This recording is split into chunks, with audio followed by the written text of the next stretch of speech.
Howdy folks, so today let's build ourselves a glycerol where we have control over the angles of rotation.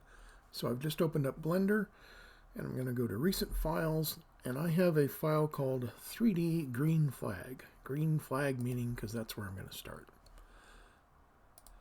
So this has the background and camera and light set up the way it was in the first video on methane, but then I also have my different elements, the ones that I usually need for biochemistry kind of stuff, where I've already defined the scale and the different materials. By the way, when you're defining a material and you want to be able to make sure the material still exists even if you don't have any models that using that right now, then you can click on this shield-like thing for fake user. So when I look at my list of materials, if it's got an F in front of it, that means it's going to save that set of material properties even if I don't have any phosphorus atoms in this drawing right now. So all that's the way I want it. And then I have this other collection called molecule. So today I'll make that say glycerol. And file, save as, glycerol. Glycerol.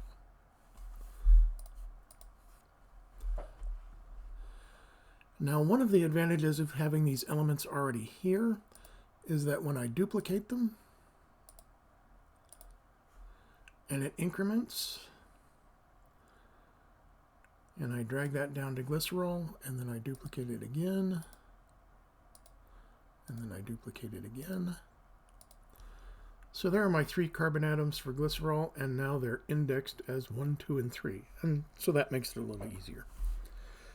So for glycerol, I need 3 carbons. I need 3 oxygens.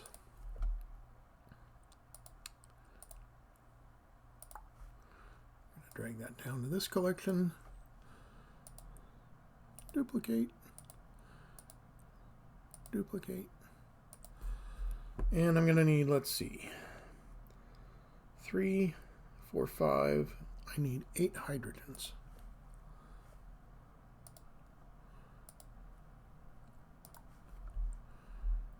Drag that down here. Duplicate 2. Duplicate 3.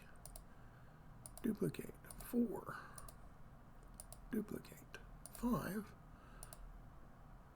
Duplicate 6. Duplicate 7, duplicate 8. And then I have my bonds for my ball and stick models. Right now I have them at a default of a scale of 0.5 in Z. Duplicate. Drag this down here.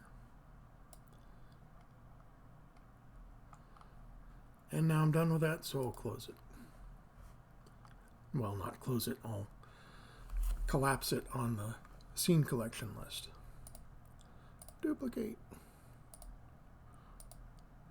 Duplicate. And actually, you can right-click. Duplicate. Duplicate.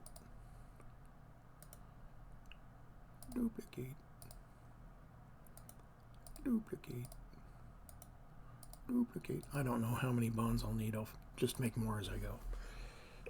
So I'm going to have the middle carbon of the glycerol, carbon 2. I'm going to have that at the origin. So there's carbon 2. Carbon 2. Carbon 2. Carbon 2. I'll just put it at the origin.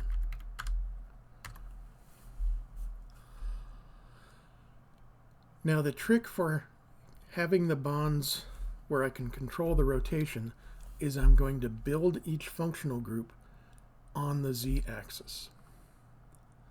So my first bond, it's going to be a carbon-carbon bond.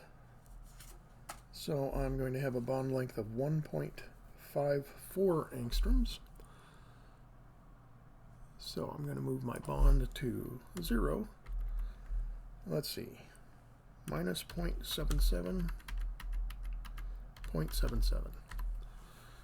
So again, my scale and my initial position are because right now the origin of that bond is in the middle of the cylinder.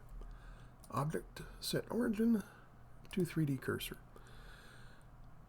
So this is the bond that I'm going to have between carbon number 2 and carbon number 1, and I have that on the z-axis immediately below the origin of my three-dimensional coordinate system, and that way when I do the rotations, everything's going to work as a rotation about z. So I'm going to put carbon number 1 at the end of that. 0 minus 1.54. So there's carbon number 1 at the end of that bond to carbon number 2. What else do I need on carbon number 1? I need 2 hydrogens, and I'm going to need a hydroxyl group. So I'm going to put my 2 hydrogens on first. So this is going to be a carbon-hydrogen bond. So half of my bond length is going to be 0.55. And so it's going to be my scale in Z. Object, set origin to 3D cursor. Now I'm going to want that coming off this direction off carbon number 1.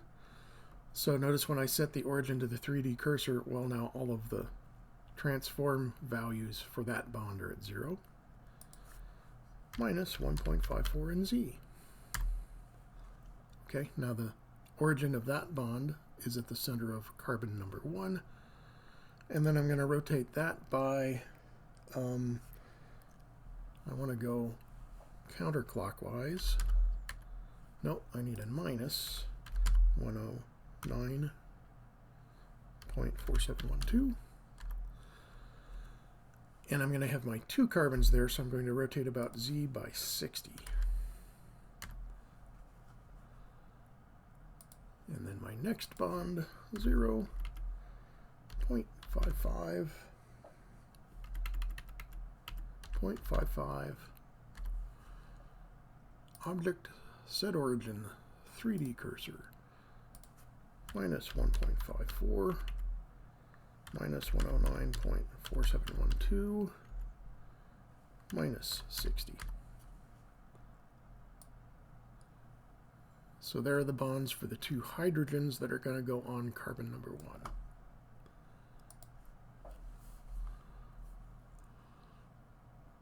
I'm just going to put my first 2 hydrogens there, hydrogen number 1.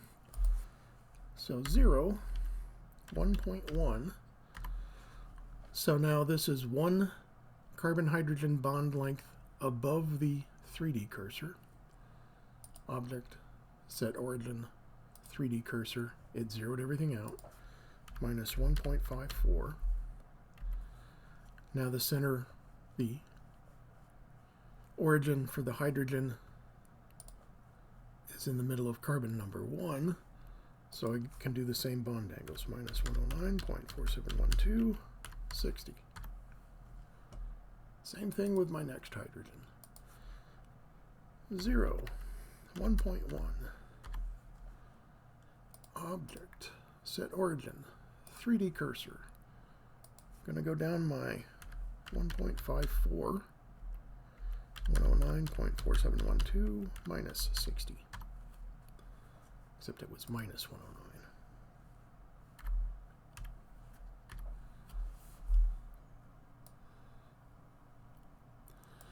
So there are my 2 hydrogens, my 2 bonds, so that's the CH2 part of carbon number 1. I'll stick the hydroxyl group on later. For the hydrogens, I want to set the origin back to the geometry so that I can do the scaling for space filling if I want to later. Oh, actually, I'll leave it there for now.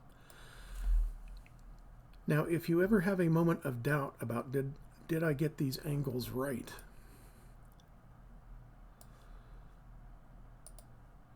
I have a spreadsheet set up where I can type in the X, Y, and Z coordinates for each of these 3 atoms, and it will calculate the internal angle. So here it is here in Excel. Make it small enough where I can copy my numbers. So I have it left atom, middle atom, right atom, and then the angle it's going to calculate is the angle around the middle atom. So here's my left hydrogen, minus 0.51855, 0.89815, minus 1.9067. My middle atom is the carbon number 1, 0, 0, minus 1.54. Actually, I knew that. And my right atom is the other hydrogen, minus 0.51855, minus 0.89815, minus 1.9067. So that's about 109.47. Now actually, if I oops, get back here. I can get one more decimal place if I click on that, 518544. 518544. 898146. 898146. 90667.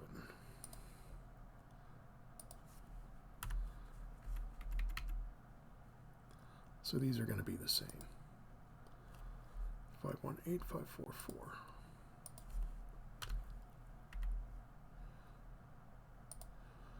898146. Ooh, I screwed that up. Did I screw that up? 898146.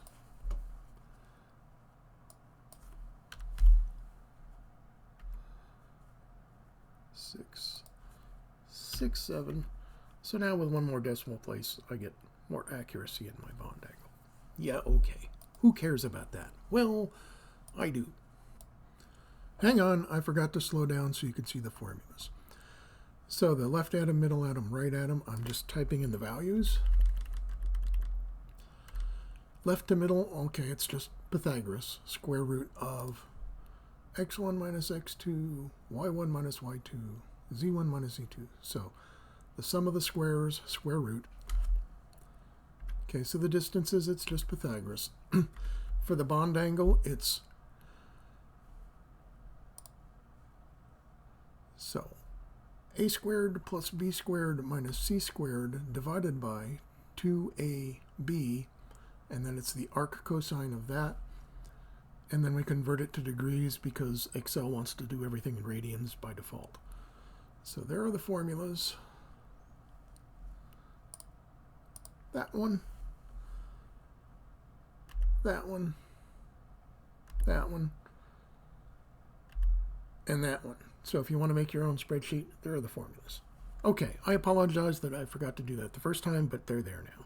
Now I'm going to rotate this because I want to have oxygen, carbon, oxygen, oxygen, carbon, carbon, carbon, oxygen for my bat wing main structure.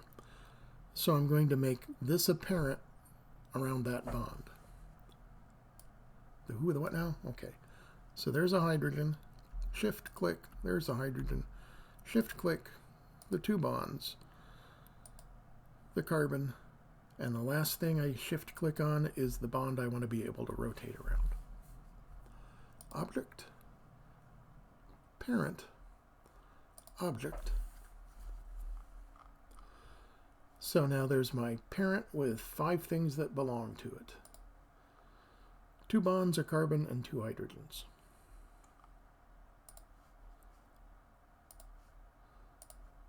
So if I click on the bond, I can do my rotate about Z, and it rotates about Z. Okay, here's the trick. To get this carbon atom up here, I need to rotate by some angle but I want to keep the local z-axis around this bond. The who with what now? Okay, so that's this other set of coordinates, the delta transform. And to know what angle I need to move it, well, I got this. So if I have a perfect tetrahedral bond angle of 109.4712, etc., then I've got all these other angles that I'll need to get me to the different things. So for this one, I need it to rotate about the center of carbon number 2 until it's out there somewhere. So that's this angle, 125.2644. So I'm rotating about the y-axis with the delta transform. And do I need positive or negative? I need positive. 125.2644. Okay.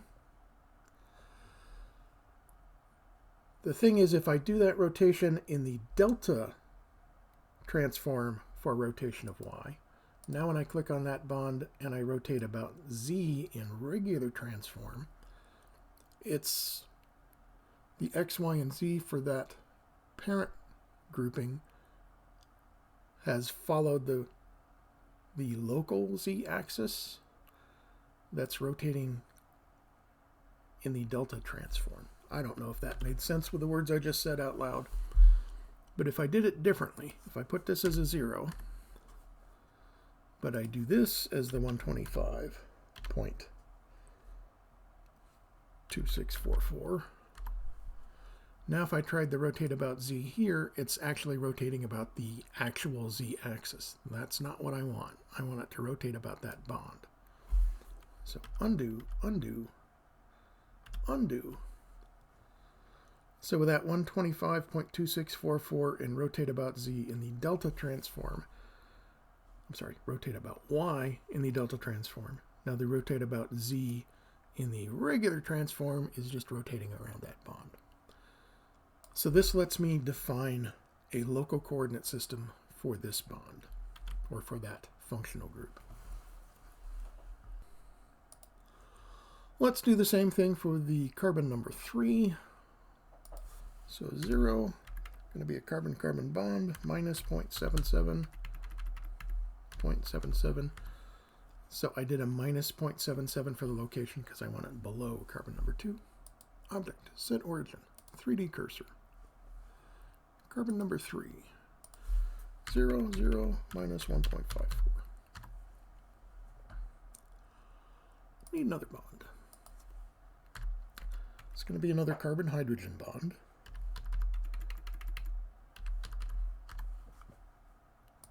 Set origin, 3D cursor, minus 1.54. Now for carbon 3, his 2 hydrogens are going to be pointing up. So I need the bond over that way. So is that going to be positive? Yes. 109.4712, 60. 0, 0, 0.55, 1, 2, 3, 4, 5, 6.55. Object, set origin, to 3D cursor, minus 1.54, 109.4712, and this one is minus 60. Okay, pick my next 2 hydrogens, 0, 1.1. Again, the hydrogen needs to be the carbon-hydrogen bond length above the 3D cursor. Set origin to 3D cursor, minus 1.54, 109.4712, 60. Object, set origin to geometry, 0, 1.1.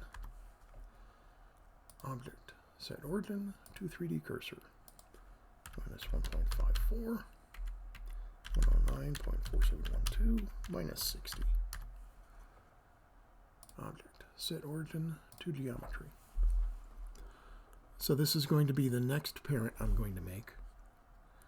Shift click, shift click, shift click, shift click, shift click, object, parent, object. Okay, so now I have two parents where the names are confusing. So this first one, I'm going to change bond 0.001 to bond C1 to C2. And this one, that guy,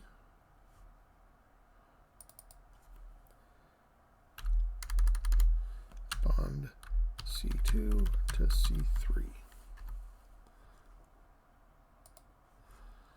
I'm going to do the same trick, rotate about Y in the delta transform.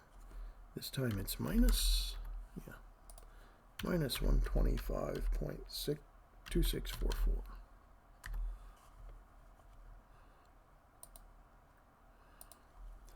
So now there's carbon 1, carbon 2, carbon 3.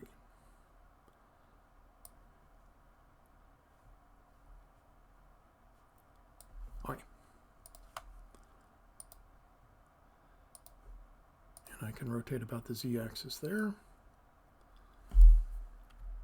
Undo. I can rotate about the z-axis here. Undo.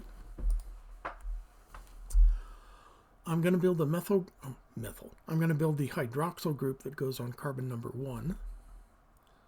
I need some more bonds.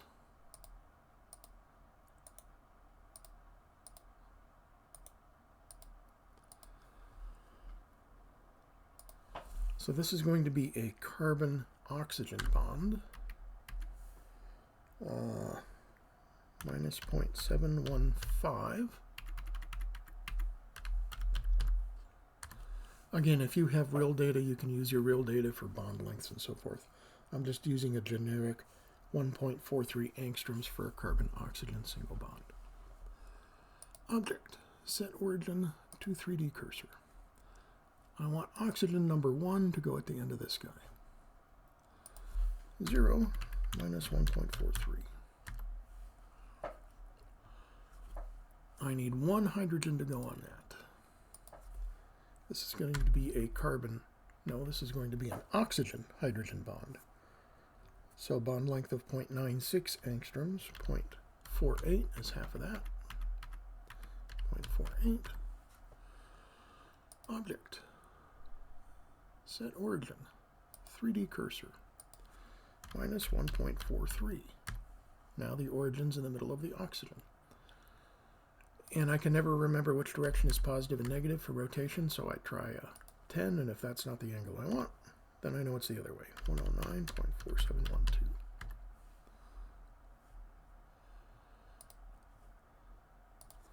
Zero. 0.96. So this hydrogen is a oxygen hydrogen bond length above the 3D cursor. Set origin to 3D cursor. Minus 1.43 in Z. Was that minus? That was minus. Minus 109.4712. So there's my hydroxyl group. I'm going to set the origin for the hydrogen back to the center so that I can do the scaling later if I want to for space filling. So I just want to make sure every atom has the origin in the center of the geometry. Click, shift click, shift click, shift click. Object, parent, object. So this bond, O1 to C1,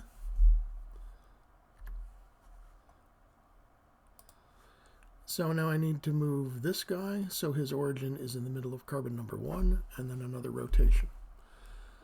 My problem is I need to know where the center of carbon number 1 is. And he's got that shift in his coordinate system. So he is not at 0, 0, minus 1.54 in the universal coordinate system. That was in his relative coordinate system after that delta transform.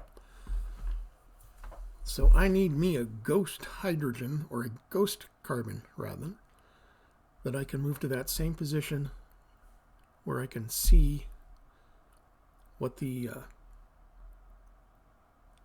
X, Y, and Z locations in plain old transform are. So I'm going to go ahead and use this sulfur as my ghost carbon.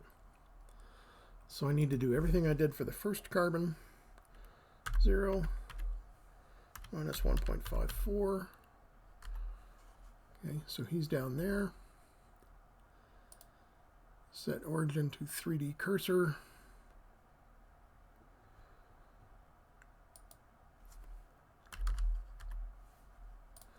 .2644. So now my sulfur is in the same position as carbon number 1, and I can tell because Blender can't figure out which material to show. So I have some yellow speckles and some black speckles. So now for that sulfur, object set origin to geometry. Okay, there's where the first carbon is in the universal coordinate system. So that's 1.25741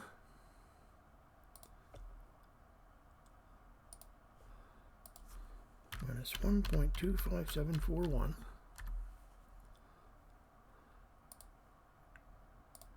.88912.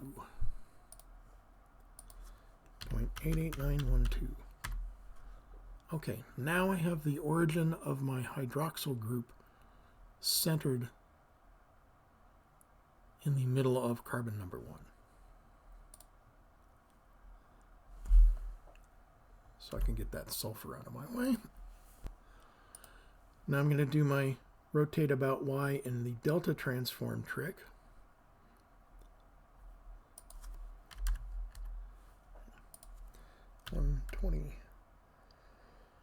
.2644. Nope, that wasn't it.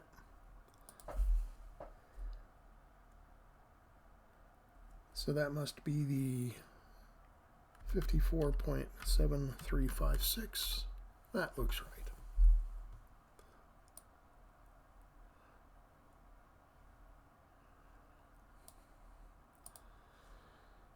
Again, you're going to get used to it with practice, but if it wasn't the 125, then I must have needed that one.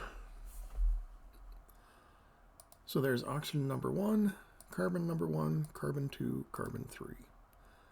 If I rotate about that one, ends the z-axis, it's just rotating the hydroxyl group.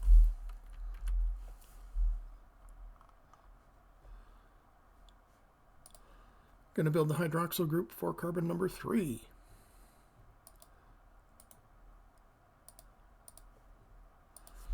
Zero minus 0.715. Object set origin to 3D cursor. Now this time I want oxygen number 3. 0 minus 1.43.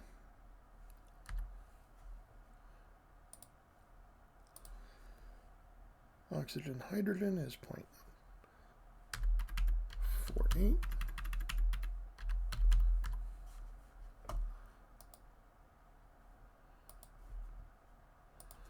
Minus 1.43. Now I want him to rotate clockwise. Yeah.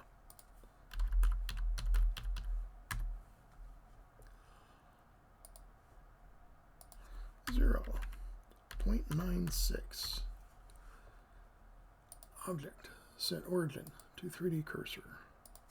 Minus 1.43. 109.4712. Object set origin to geometry.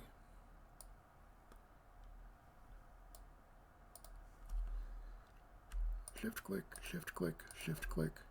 Object, parent, object.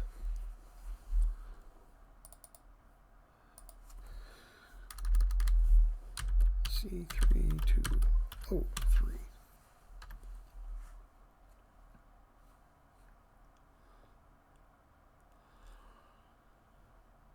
I can do my ghost carbon thing using the sulfur again to figure out where carbon number 3 is, but from symmetry it's going to be the same as carbon number 1 except positive in the x-axis.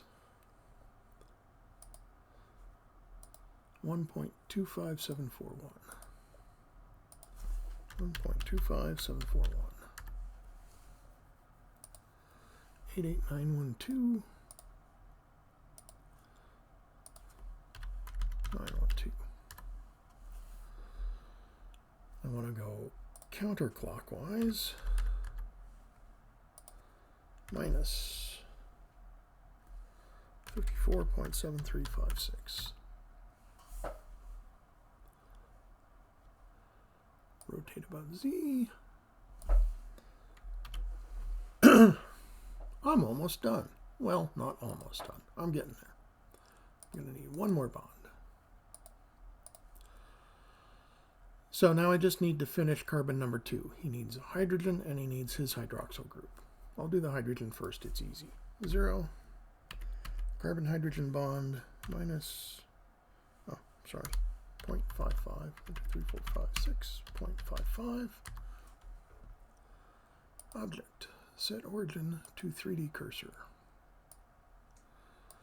Okay, so now I'm rotating about X.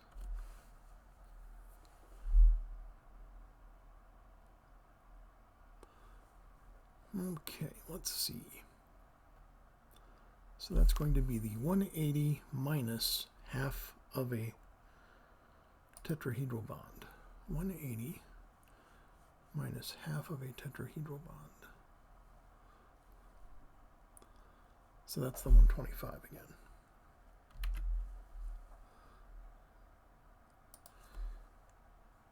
And again, I forgot which direction. Negative. 125.2644.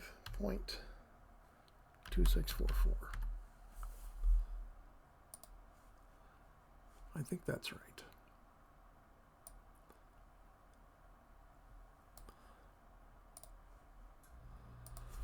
Zero. We're going to double check with my spreadsheet here in a minute, though. Carbon hydrogen, 1.1. This time I want the whole bond length. Object, set origin to 3D cursor. It's minus 125, about X.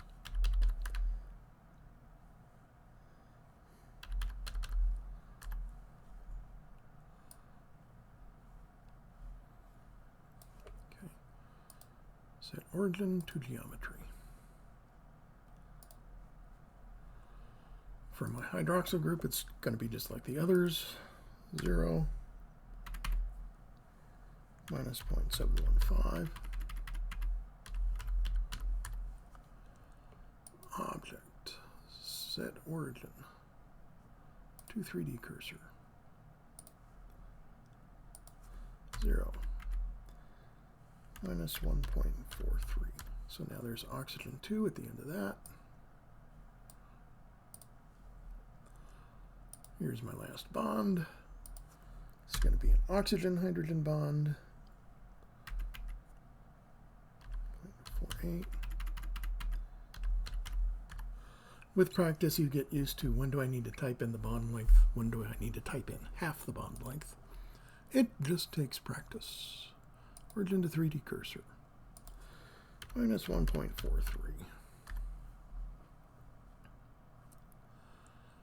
Okay. Rotate about Y. 9.4712.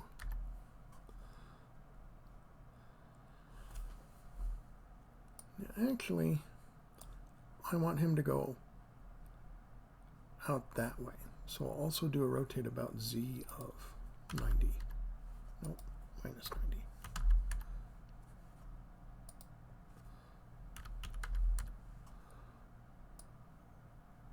Yeah, my very last hydrogen. 0. Oxygen, hydrogen, 0.96. Object set origin to 3D cursor. Minus 1.43. 109.4712 minus 90. I did not do that right. What did I do wrong? Oh, I got it in X and Y instead of Y and Z. 0, 109.4712 minus 90. Object set origin to geometry.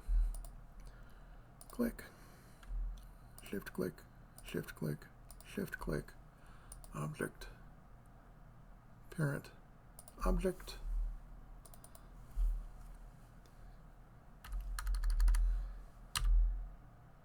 C2 to O2.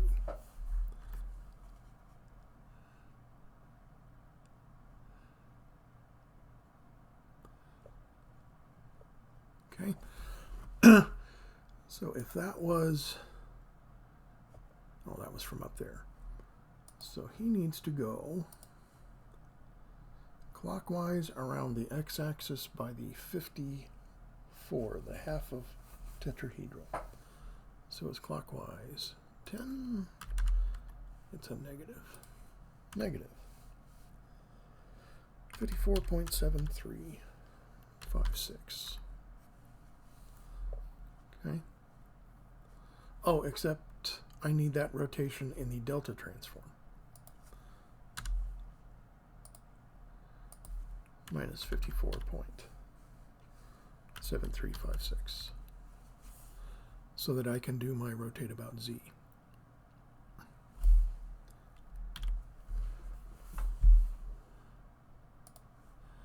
I think I'm done. 1, 2, 3 carbons. 1, 2, 3 oxygens. 1, 2, 3, 4, 5, 6, 7, 8 hydrogens. I got all my parts. I'm happy with those angles. I can rotate that around his local z-axis. I can rotate that one around his local z-axis.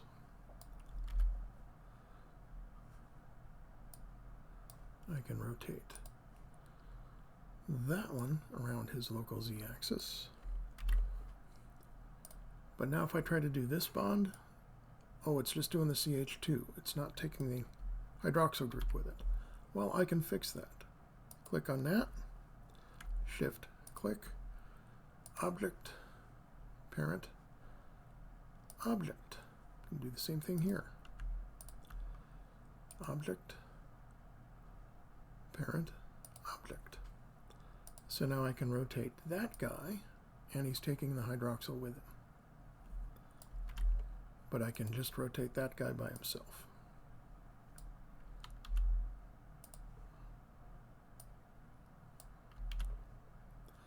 So you can have parents and grandparents. You can have all the generations of parenting objects that you need. So what do I have left? I have the bond to that lonely hydrogen over there. I have the lonely hydrogen. I have carbon number 2. I have these other parent structures. I want everything parented to carbon number 2. Shift click. Shift click. Oops. Shift click. Shift click. Object. Parent. Object. Now that guy is stuck on carbon 2.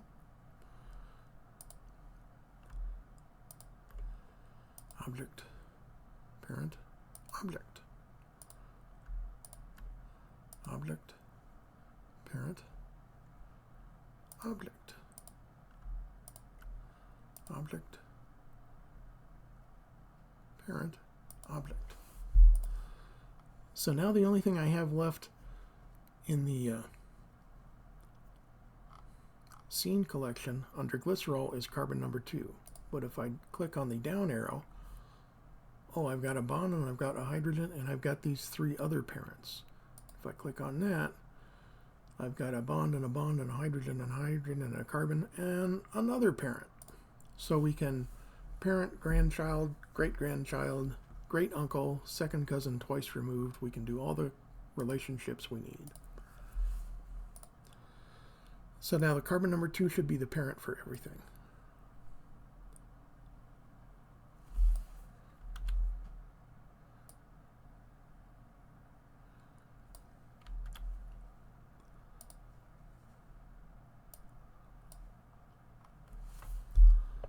So I can rotate about that guy. I can rotate about that guy. I can rotate about this guy. Oops. This guy. I can rotate about this guy. I can rotate about this guy.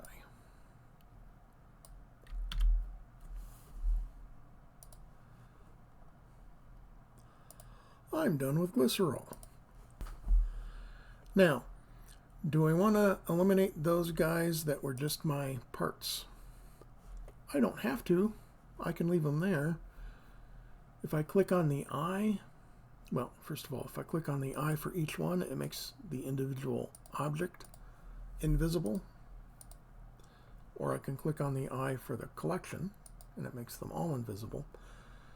But if that's what the eye does, what does the camera do? This is disabling in the render. So I can disable in the viewport, hide it in the viewport. I can make sure it doesn't render. So now all of this is grayed out. The only thing I have that will render is the molecule and the background and the camera and the light.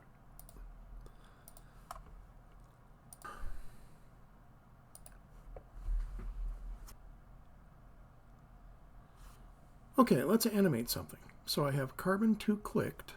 I'm at frame 1. So it's going to start right there. Let's have 15 seconds, or I'm sorry, half a second of nothing happening. So that's 15 frames. So nothing happens, but we'll animate that again. And then we'll have 2 seconds of rotation. So 30 frames per second, 2 seconds is 60, 75. So at frame 75, we will have rotated 360 degrees around Z. I can do my down arrow, space bar. Okay. So another half a second of nothing happening. So 75 plus 15 is 90. And then let's rotate this hydroxyl group. And we'll just do the rotate about Z, so I'll only animate the rotate about Z. Another 60 frames would be 150. 360 degrees.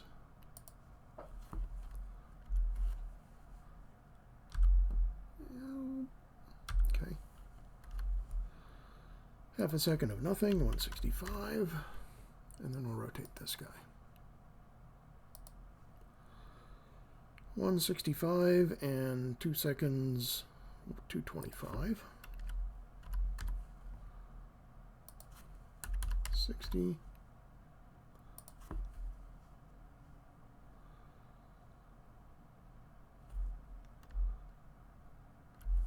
Okay.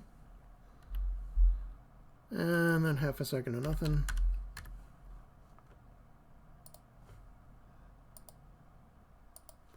Let's see if I got something happening. So starting at frame 1, cursor down here, space bar, nothing, rotate, nothing, rotate, nothing, rotate, nothing. Okay, that's what I want.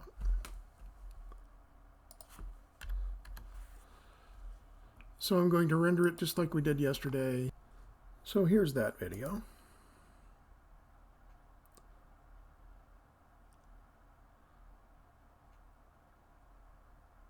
Okay, that doesn't look too bad.